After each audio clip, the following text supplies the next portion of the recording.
అధ్యక్ష, మొదటి ప్రశ్నకు సమాధానం లేదండి. ప్రస్తుతం ఉచిత గ్యాస్ సిలిండర్లను రాష్ట్ర ప్రభుత్వం అందించడం లేదు. అయితే 2016 నుంచి 24 వరకు ప్రధాన మంత్రి ఉజ్వల యోజన పథకం కింద కొంతమంది లబ్ధిదారులకి ఈ ప్రయోజనం చేకూరుతున్నది.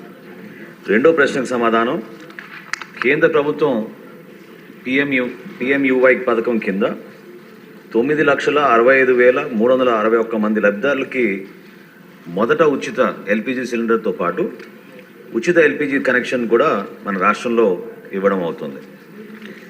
అధ్యక్ష, ఎన్డీఏ కూటమిలో భాగంగా మేము ఇచ్చిన మేనిఫెస్టోలో ఖచ్చితంగా మహిళలకి ఉచిత గ్యాస్ సిలిండర్ల గురించి ప్రస్తావించాం. దానికి మన ప్రభుత్వం కట్టుబడి ఉంది. తప్పకుండా మూడో ప్రశ్నకు సమాధానం, మహిళలకి ఉచిత గ్యాస్ సిలిండర్ గురించి త్వరగా దీనిపైన నిర్ణయం తీసుకుని వివిధ శాఖలతో మేము చర్చించుకుని సభాముఖంగా మరొకసారి గౌరవ సభ్యులకు అందరూ కూడా తెలుపుతాం. అధ్యక్ష.